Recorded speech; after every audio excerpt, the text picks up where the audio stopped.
Fala pessoal, aqui é o Engenheiro João Neto, seja muito bem-vindo aqui ao meu canal. Esse aqui é um vídeo rapidinho, tá? É porque eu recebi uma pergunta sobre orçamento de projeto estrutural e como acabei de fazer um aqui agora, então eu resolvi já gravar um vídeo aqui dando exemplo de um orçamento bem simples, tá? Para você fazer em 5 minutos, tá? Aí no seu escritório. Olha só, vale ressaltar que dependendo da região o valor vai mudar, né? Obviamente. Vai depender se você é um engenheiro autônomo, se você trabalha numa empresa, se é um escritório grande. E aí você vai observar essas questões. O valor sai desde R$6 até 20 ou mais reais por metro quadrado. Tá? Então, normalmente a gente recebe do solicitante, né, um arquiteto ou outro engenheiro, um projeto de arquitetura. Né? E aqui eu recebi aqui à tarde esse projeto. Aí o que é que eu faço? Eu abri aqui o projeto, tá? Três coisas que eu devo verificar aqui. Primeiro, a escala, né? A escala. E observar se essa metragem aqui está em metro, né? Toda a metragem da estrutura aqui, ó. Da planta baixa, né? Aqui está 5,65 centímetros. 5 metros e 65 centímetros por 17 metros e 60 centímetros. Verificar essas coisas. Dar uma olhada na planta, né? Prestar atenção nas medidas, né? Aqui a parede de 12 centímetros. Prestar atenção nas medidas. Olha o corte, né? Ver se está legal, porque às vezes a medida vem errada, né? Aí você vai fazer uma medida e você mede pelo que está aqui no desenho. E normalmente às vezes é uma coisa irreal, né? Uma coisa, sei lá, você vai medir 3 metros e está 300, você mede 300 metros, entendeu? Então isso acontece bastante, tá? Não é pouco não, tá ok? Então você verifica a metragem da estrutura, né? E aí você vê, nesse caso aqui, essa estrutura ela tem 3 pavimentos. Né? Você vai verificar se a cobertura ela é uma estrutura metálica ou é uma estrutura de concreto armado, né? Uma laje. É uma laje de cobertura. Tá? Nesse caso aqui é uma laje mesmo de cobertura. Tá? O que, é que você vai fazer aqui? Ó? Você vai pegar a metragem de cada pavimento, né? De área construída. Vou pegar aqui da planta baixa, né? Que é o térreo. 97,94 mais, deixa eu pagar esse aqui que eu estava fazendo outra conta. 97,94 mais 99,76 mais 97,12, né? E aí dá 294. Vou pegar esse 294, vou abrir aqui o bloco de nota, né? 200, vou colocar 295, né? 295 metros. Então eu calculei aqui, né, o meu projeto. Então a área construída do meu projeto estrutural é de 295, né? Devido aos 3 pavimentos, certo? Então eu vou calcular assim, a metragem. É extremamente importante você identificar se essa metragem está correta, né? Bem correta. Observa bem, observa as medidas aqui, porque às vezes você pode passar batida, então você pode colocar mais metragem no seu orçamento ou menos, né? E acaba complicando o seu orçamento. Outra coisa que você deve observar, se tem viga de transição, né, na estrutura. Porque se tiver viga de transição, você vai ter um trabalho bem atencioso nesse ponto, porque demanda uma grande atenção, né, porque uma viga de transição é algo bem, digamos que, perigoso assim, para a estrutura, você tem que ter atenção.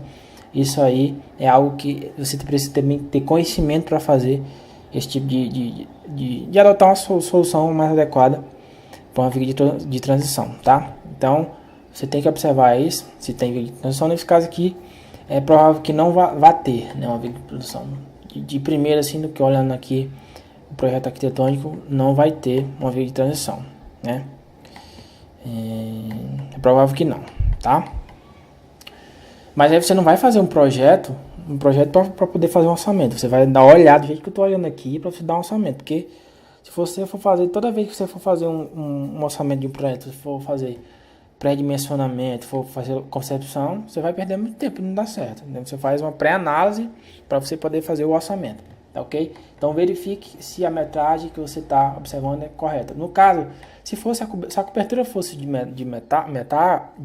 cobertura metálica, desculpa, fosse cobertura metálica, aqui você ia cobrar outro valor, né, para a estrutura metálica, porque você ia cobrar um valor para a cobertura metálica separado, tá? E como é concreto, aí você cobra aqui como fosse de área construída, da área desenvolvida de projeto estrutural em concreto armado. Então você soma lá e a gente calculou que deu 295, certo? Ok. Outra coisa que você deve observar é se tem fundação excêntrica, né? Nesse caso, como o terreno é aqui na divisa, você vai ter fundação excêntrica dos dois lados, ó. Tanto aqui desse lado, como aqui desse lado. Vai ter fundação excêntrica. Então aqui vai uma sapata excêntrica, né? Então demanda mais um trabalho aí, mais uma atenção. E quando tem esse trabalho especial, né? Algumas especificidade do projeto, você aumenta 20% do valor, né? Porque é um projeto que vai demandar mais atenção. Então aqui foi o que eu fiz aqui, ó.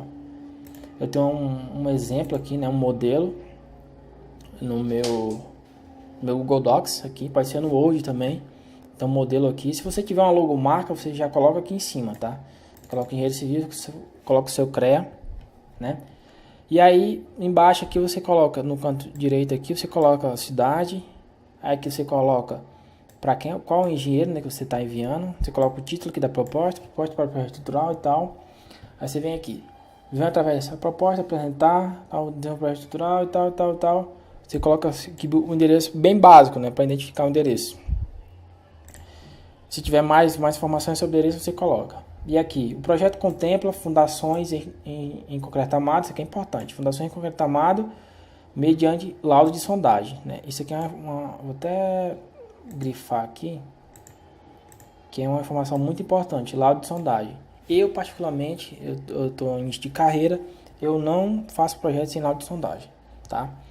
Quem sabe daqui a um tempo eu começo a pegar a prática e usar um valor aí, dependendo eu posso até arriscar alguns projetos aí, sem laudo de sondagem, mas é uma irresponsabilidade calcular uma estrutura sem laudo de sondagem, tá? E aí eu coloquei uma observação aqui, que fundação com excentricidade tem um custo adicional de 20%, certo? E aí tem a superestrutura do térreo, do primeiro pavimento e da cobertura, que a superestrutura é a parte, digamos que, acima da estrutura, né? Acima do nível do solo, né, a superestrutura, né, a estrutura que vai ficar exposta, que é em concreto armado. Então eu coloquei aqui o valor da superestrutura, que deu, nesse caso, 2.380, né, multipliquei isso aqui por 8, deu uma diferençazinha aqui porque acho que coloquei alguns casos decimais a mais, mas tudo bem. 2.380. Fundação, aí eu coloquei mais 20%, 470 20% de 2.380. Eu calculei na calculadora e coloquei mais 470 devido às fundações excêntricas. Se não tivesse fundação excêntrica, não teria 470. Isso, que ser só esse valor aqui, tá? E aí eu somei os dois, deu 2.850. E aí aqui embaixo eu coloquei 2.850 novamente e coloquei por extenso aqui, né? O número. E aí aqui eu coloquei modo de pagamento, né? 50% não aceita a proposta. Antes, né? Se aceitar a proposta, e já dá uma entrada de 50%. E os outros 50% na entrega dos detalhamentos, né, de todo o projeto, todos os desenhos. E aqui coloquei proposta válida por 30 dias, valor cobra RT sem impostos, né? Que no caso, quando você cobra um valor mais alto por metro quadrado no seu projeto, geralmente são empresas porque elas têm impostos, né, da empresa. E como a gente muitos trabalham, principalmente os recém-formados trabalham de forma autônoma, né? E aí a gente cobra o valor da RT e também a gente não tem impostos adicionais para pagar, né? O projeto se inicia mediante o aceite do contrato. O projeto é entregue em mídia digital, tanto pode ser entregue no CD, né, que eu acho bem complicado hoje em dia, como no pendrive, mas eu nunca fiz isso, né? Eu coloco aqui entrega em mídia digital por alguma questão de burocracia, mas normalmente é entregue por e-mail, a gente manda por e-mail. E aqui eu coloquei o endereço, né? Tal, São Paulo, site São Paulo, coloquei o e-mail. Eu não gosto de colocar o número do telefone, mas aí é uma opção minha, tá? Mas tudo bem. Geralmente quem me manda isso aqui tem o meu número do telefone, tá? Porque aí o cara vai, às vezes passa isso aqui para outra pessoa, para outra, aí um monte de gente passa a ter o número da gente, e não é muito legal, tá ok? Mas aí o e-mail você pode responder qualquer hora. E o telefone você não pode atender qualquer hora. Certo? Então é basicamente isso. Aí eu coloco, venho aqui, né? E peço para baixar como download, como PDF no caso. Coloco aqui como PDF, verifico normalmente. E aí eu vou aqui, respondo, né, o e-mail da pessoa. Responda o e-mail da pessoa com a proposta anexa atenciosamente. Só isso. Acho que não dá, leva 10 minutos para fazer a sua proposta. Certo? Então, eu espero ter ajudado vocês aí, quem está começando a fazer projeto. Eu vou ficando por aqui. Um forte abraço, até mais. Valeu.